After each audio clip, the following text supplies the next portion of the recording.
Good evening. I'm very pleased and honored to stand before you today to conduct this session. I would like to first of all congratulate NIQR for organizing and mobilizing such a participation here, because I strongly believe all of us have to really drive the quality movement in India, because we will have to build a India brand or a made in India brand globally, which is the very critical requirement to succeed as we move forward. Because today we have made in Germany or made in Japan, and those countries, they went through a lot of challenges after the World War, and that became a crisis, and then that drove those organizations to become a global powerhouse of products for the world. Actually, in one way, as the earlier panel also was discussing, India is in a similar moment. The challenges that we are having today to export or a tariff-related potential impact, actually makes us believe that this is probably a moment of truth. We need to really face and taking this as a major crisis or major opportunity for India to take India flag at the world level. But in order to do that, most companies in India, the large companies and MSME organizations should become globally competitive and export capable organizations. In order to do that, the fundamental issue is quality. You can't produce products in which you will be second to someone, still winning the global market. It's not possible. So that's why it's extremely important that such initiatives, such movements are more and more happening in this country, because it's our own contribution to the companies who need that support. I think with that idea only, the Indian Foundation for Quality Management has been founded by some of the top business leaders in India, including the Tata Group, 3 companies from the Tata Group: Tata Steel, Tata Sons, Tata Electronics, TVS Motor,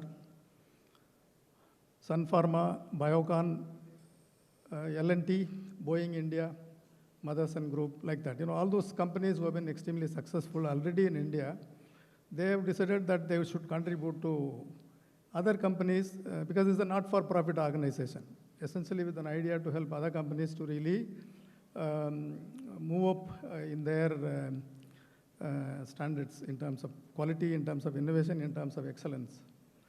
So, of course, I have been in some way involved even when I was working in ZF, but now I'm fully moving into that space. Of course, we with a single motive to help companies to move up in their quality, innovation, and excellence framework, and using that, they should become a globally competitive and export capable. From that perspective, I am very happy to stand here in this forum, because that's exactly what you are also doing. And of course, we have started our work. A lot of learning in the last few months of what really is needed for the Indians, at least the MSME companies. I realize the very critical issue is the leadership of those companies. They have to have the clarity and passion and the path to take, etc., which again, in this type of forum, I'm sure they will be able to learn and then practice. Now, coming to today's session. Today's session is essentially sustainability and quality. The quality has been evolving over the years and continues to evolve. In the 80s, when I joined TVS Motor and all, at the time, it was more starting, my own understanding of quality at the time is largely control, quality control or compliance to specifications. And then, of course, slowly things evolved, and we moved into a quality assurance framework in which we tried to, statistically understand the process and then try to, assure quality using the statistical process control. Also focusing on the process and establishing a process that is capable of delivering the right product, right quality, etc. Then, of course, the TQM movement came in. With the TQM, more and more engaging the employees became a critical thing. So the people, the process, customer, essentially the key part of TQM is customer focus. And of course, the idea of daily work management, which is the basic management process in any organization. It clearly defines what's the role of an operator, what's the role of a line leader, what's the role of the value stream leader or the plant leader, etc. And they have to rotate the PDCA in that cycle to ensure that they are able to really achieve what they have planned. And then once they achieve, then they move to the next SDCA. So the next standard they set.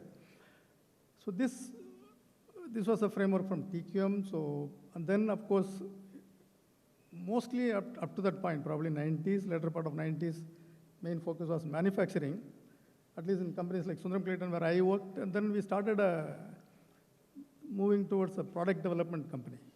So from manufacturing, product development, so the focus on building quality in the process, in the design, and making sure you validate and then ensure that what you have designed, the intended design quality is actually delivered through the right manufacturing process as well. Also further it moved into quality in project management, quality in software development. Okay, so apart from the value chain, customer quality, manufacturing quality, and supply chain quality, then the other aspects of quality dimension came in. As I said, the new product quality, software quality, project quality, etc. But then more and more, we have also realized many of these things are not being practiced in the floors, in the actual situations. So the idea of giving life to those documents, life to those intent, the specifications, everything came in. So the question of are those things are a living document or not a living document? So ZF calls DNA of quality. In DNA of quality, there are 5 Ps, more or less comprising of whatever I said: people, process, perception is the customer feedback, PDCA, and the process. So living quality. So the whole idea there is the whole organization lives and breathes quality. Everywhere we look at. But that is now moving into, so till such time the focus was output of an organization. Is there yeah.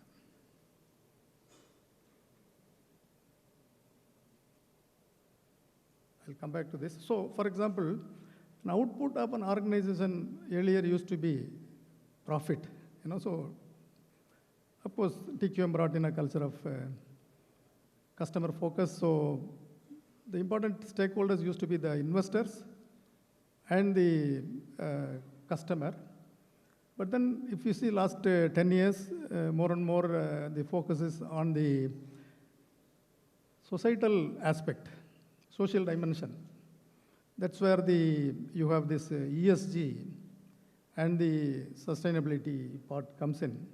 Of course, in India, we also know that 2% of your profit you have to contribute to the social CSR activities, etc. But that is one level. Much deeper understanding of this topic is whenever you manufacture, whenever there is a business activity, whenever there is a manufacturing or any activity, there is you are actually consuming power, consuming energy, consuming resource, consuming many aspects of that resources. When you consume, then the idea is how long that will stay? Can you really continue to consume like that, or you need to really look at renewable part. So the idea of reuse, renew, 3R principles. Also in the design, how do you really look at the product design? Have you designed to the environment, design for environment? Is it recyclable? Are you using the right material and the right weight, etc. So weight reduction, all those things became an important aspect. But if you really look at the sustainability dimension, every aspect of the, I'll just go to the, yeah. So every aspect of the manufacturing or a business activity actually leads to some amount of carbon footprint. So if you see a part is designed nowadays, we are calculating the product carbon footprint. So there is no activity in which you machine a part, for example, you are actually consuming energy. So every activity there is a carbon footprint. So that is calculated, and then you also take action to reduce that product carbon footprint, etc. The whole organization actually looks at how we can really use the sustainability dimension to the best of the societal benefit.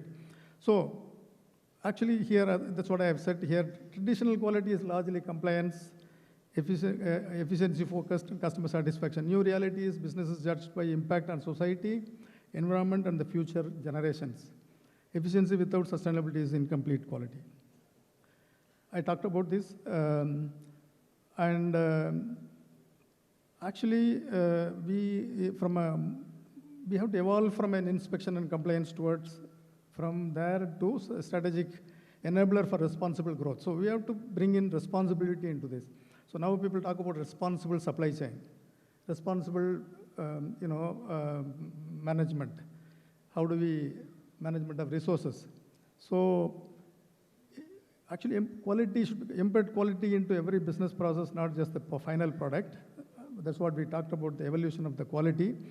More from a control mindset to one focused on continuous improvement and value creation. Finally, the important aspect is incorporate sustainability, innovation, and stakeholder expectations into quality objectives.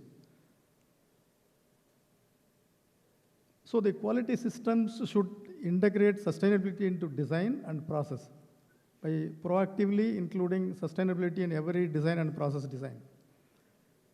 From materials choice to end-of-life strategies. Organizations build resilience, reduce risks, and create value for their business, customers, and society. So the societal dimension is an important aspect, so that is going to be the main point of our discussion today. I would like to thank all the speakers for the very authentic messages from their own experience.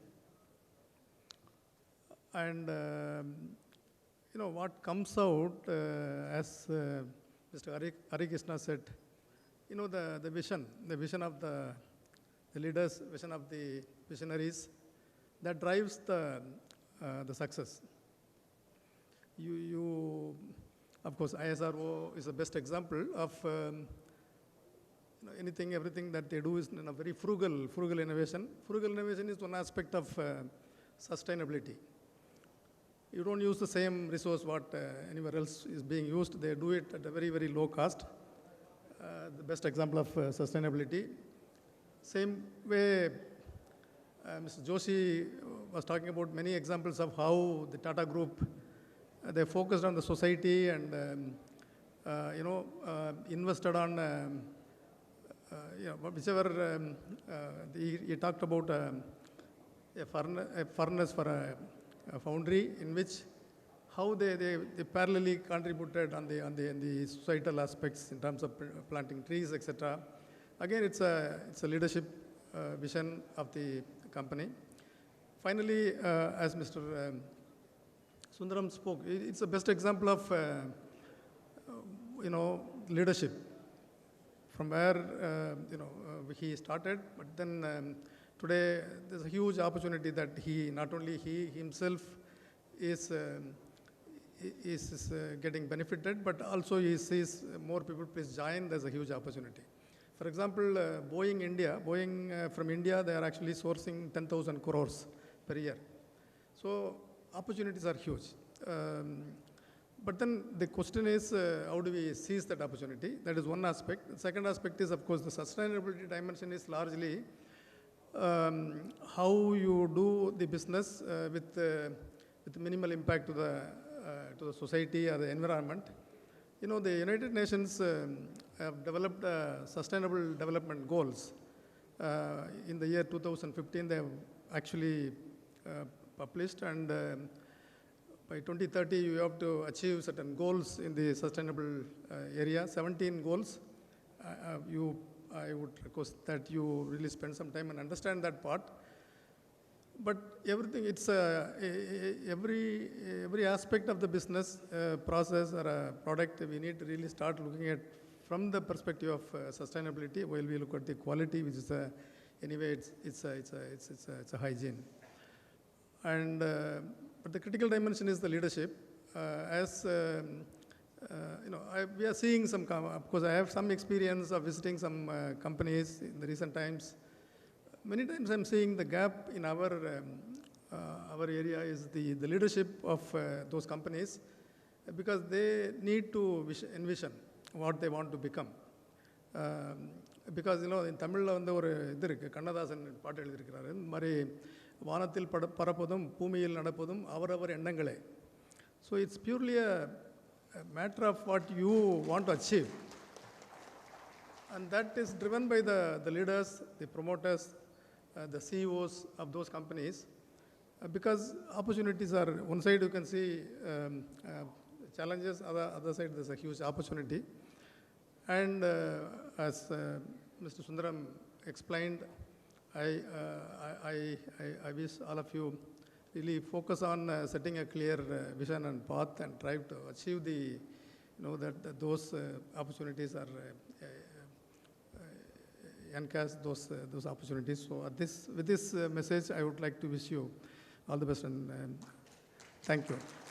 We'll take some questions from the audience.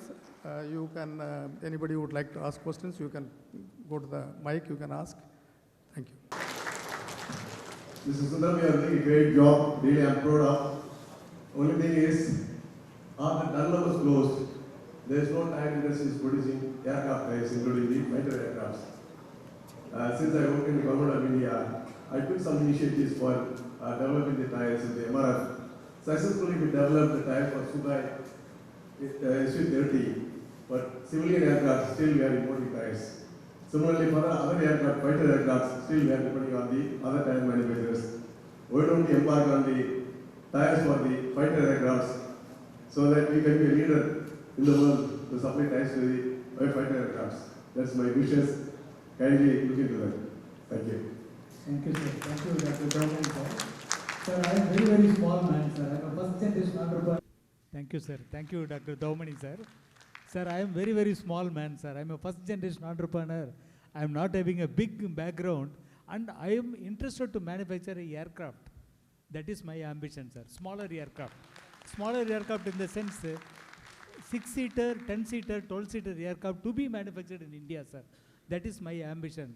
So not tire MRF is there, sir. They can be able to develop the tires and all, sir. 100% is possible by MRF. Yeah. So we can push Maman sir to getting approval. Yes, you have got a lot of certificates, okay? That takes a lot of time for them to reach that level. Sir, apart from certification, Okay. need big money, sir. Yeah, for that's true. investment That's and all. true. That's So true. that and all, I don't want to focus in only one area. Yeah. I want to focus in making aircraft. I can make use of all the industries. We can make jointly as a consortium like Airbus. Yeah. So Airbus is not a one company. My dear friends, It's a Airbus is consortium. not a single company. It is a consortium. consortium. Yeah. 36 companies together, they are making the products. So one company is making tires, another company is making the landing gear, interior, wings. All the companies are making different parts, finally assembled by Airbus. So the drawing design developed by Airbus. Airbus is doing only integration, and they are doing this testing. So like that we need to do, sir. We need to collaborate with all the industries in and around Tamil Nadu, and we can, in Tamil Nadu or India, then we can develop the product within India, sir. Mr. Sundaram, I feel you are like a caterpillar. You have opportunity to be a butterfly soon. Thank you, sir. Thank you. Thank you. Thank you for this, sir. Thank you. Jai Hind, sir. We'll take one more question. Due to the time paucity, with this question we will Sir, wind thank up you the very much, session. sir. Your speech is very motivational speech. I am also rubber technology, basically mechanical engineer. After that, I have completed IIT Kharagpur. So, I am really interested to learn about the aerospace related to the rubber product. Thank you very much, sir. It is Thank very you, sir. good. Thank you. Thank you for your appreciation, sir. Big round of applause for sparing his time.